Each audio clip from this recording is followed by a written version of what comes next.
Hello students, ये class 12 का first chapter है जिसका नाम है शीत युद्ध का दौर।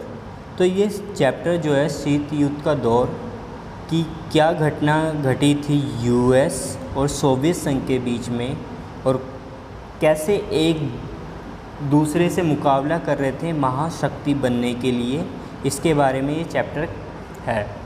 तो एक एक पॉइंट को हम जानेंगे टॉपिक वाइज, क्या क्या हमें इस चैप्टर में सीखने को मिलेगा।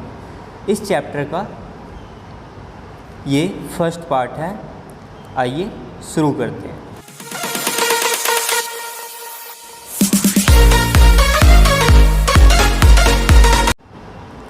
तो इस चैप्टर में, जो कि इस वीडियो का फर्स्ट पार्ट है, इसमें हम कुछ टॉपिक देखेंगे कि कौन कौन से टॉपिक हमें पढ़ने को मिलेंगे।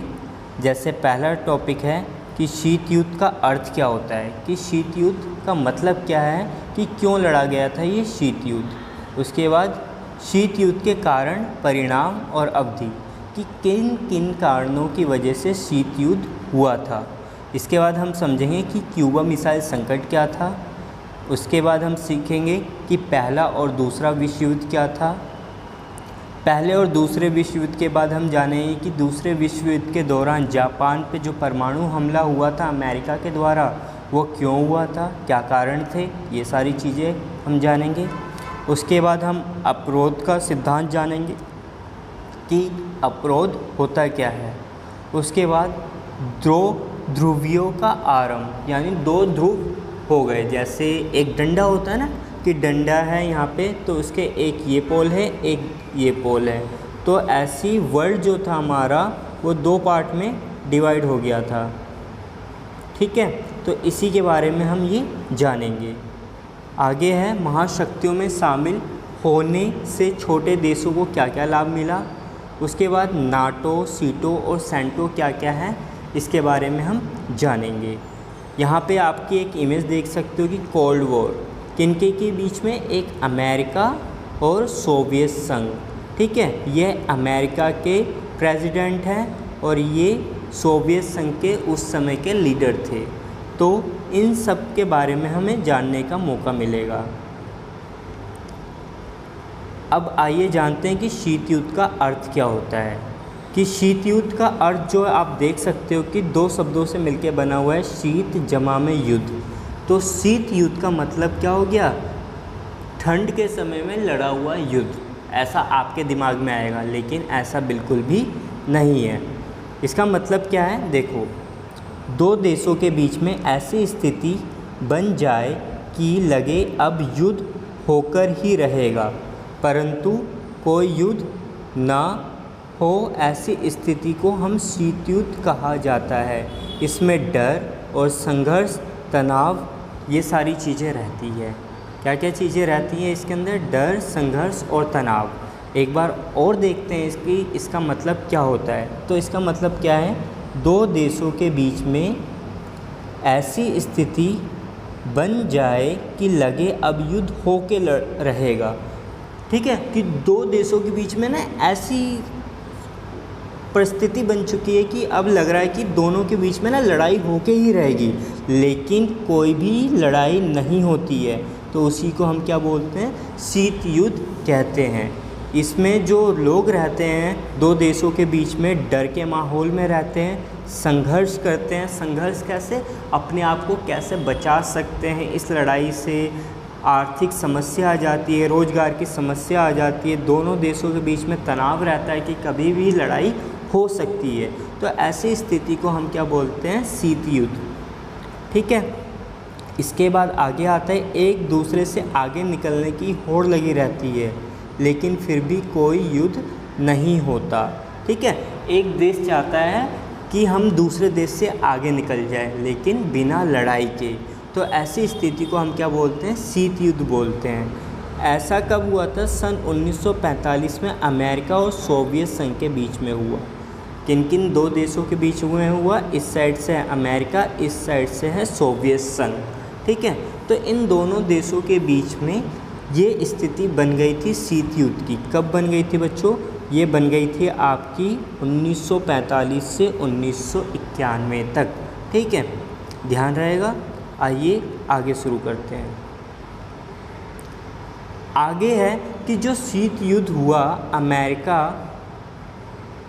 और सोवियत संघ के बीच में, कि किस कारण की वजह से हुआ, क्या क्या कारण थे शीत युद्ध के। ठीक है, तो यहाँ पे पहला हमने कारण लिख रखा है कि हथियारों की होड़, कि सब ना आपस में क्या कर रहे थे, हथियार जमा करने में लग रहे थे। ठीक है, कौन कौन, अमेरिका भी और सोवियत संघ भी। उसके बाद महाशक्ति बनने की होड़, कि भाई कौन है पावरफुल, मैं हूँ पावरफुल, या अमेरिका है पावरफुल, या फिर सोवियत संघ है पावरफुल। इनके बीच में प्रतियोगिता बनने लग गई कि कौन है। ठीक है, एक दूसरे से प्रतियोगिता करते थे कि कौन है ज़्यादा पावरफुल। उसके बाद विचारों धाराओं की लड़ाई, कि विचारधाराएं क्या क्या थी इनके बीच में। तो यहाँ पे देखो, यहाँ पे हमने एक चित्र लगाया है कि ये है जॉन एफ कैनेडी, जो कि अमेरिका के उस समय प्रेसिडेंट थे, और ये हैं निकिता खुर्चेव, जो कि सोवियत संघ के उस समय के लीडर थे। ठीक है, तो इन दोनों के बीच में होड़ लग गई थी, कौन महाशक्ति है, किसके पास ज़्यादा हथियार, हथियार कैसे कि परमाणु बम की शक्ति, ये सारी चीज़ें इनके बीच में होड़ लगी रहती थी। ठीक है, और विचारधाराओं की लड़ाई भी हुआ करती थी, कि अमेरिका बोला करता था कि हम उदारवादी हैं, पूंजीवादी हैं। सोवियत संघ बोलता था कि देश के लिए कि साम्यवाद और समाजवाद ज़रूरी है। तो इन दोनों के बीच में एक विचारधाराओं की लड़ाई लड़ी गई। तो यहाँ पे देखो, हमने ये जान लिया कि शीत युद्ध किन दो देशों के बीच में था, अमेरिका जिसके लीडर थे कौन, जॉन एफ कैनेडी। उसके बाद सोवियत संघ के लीडर कौन थे, निकिता खुर्चेव। ठीक है, इनके नाम से आपको लग रहा है निकिता फीमेल है, लेकिन ये एक मेल थे, ध्यान रखना। उसके बाद है यहाँ पे एक देश के बारे में हम जानेंगे, क्यूबा के बारे में। क्यूबा संकट पढ़ेंगे हम, जिसके लीडर थे फेडरल कास्ट्रो। ठीक है, क्या है लीडर का नाम, फेडरल कास्ट्रो। तो ये आप ध्यान रखिएगा इनके बारे में, फेडरल कास्ट्रो के बारे में। तो ये बहुत ज़्यादा ध्यान रखने हैं। उसके बाद आगे बढ़ते हैं हम, विचारधाराओं की लड़ाई। तो जैसे मैंने अभी आपको बताया कि इन देशों के बीच में विचारधाराओं की लड़ाई थी। विचारधाराओं के देश में जैसे अमेरिका जो था वो उदारवादी और पूंजीवादी था। अमेरिका क्या था, उदारवादी, यानी सबको साथ में लेकर के चलना, किसी से ज़्यादा लड़ाई नहीं करना, सभी चीज़ों को एक संग लेके चलना। और पूंजीवादी, इन्होंने ये भी देख रखा था कि भाई जो सारी पावर होनी चाहिए ना, पावर जितनी भी पावर होनी चाहिए वो पूंजीवादी लोगों के पास होनी चाहिए। तो ये पूंजीवादी और उदारवादी था, कौन था, अमेरिका।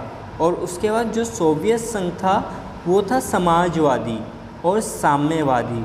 समाजवादी क्या होते हैं, जो समाज की भलाई के लिए लेके समाज को एक साथ लेकर के चलने का काम करते हैं। साथ साथ में साम्यवादी क्या होता है कि एक दूसरे में ना, कि यहाँ पे भी कोई जनता जो होगी, राजा जो चुना जाएगा वो लोकतंत्र के द्वारा नहीं चुना जाएगा। ठीक है, एक राजा होगा, उससे ही हम शासन चलाएंगे। तो ये था साम्यवादी और समाजवादी। उसके बाद पूरे विश्व में राजनीतिक, आर्थिक और सामाजिक जीवन को सूत्रबद्ध करने का सबसे बेहतर सिद्धांत कौन होगा, इसमें देश में चर्चा होने लगी पूरे विश्व में कि कौन सही है, कि उदारवादी सही है या पूंजीवादी सही है, इसके बारे में। उसके बाद समाजवादी और साम्यवादी, इनके बीच में चर्चा होने लगी। आप यहाँ पे देख सकते हो, अमेरिका जो है वो क्या है, उदारवादी और पूंजीवादी, और सोवियत संघ जो है वो क्या है, समाजवादी और साम्यवादी। तो इन दोनों देशों के बीच में विचारों की लड़ाई चला करती थी। उसके बाद आगे हम जानेंगे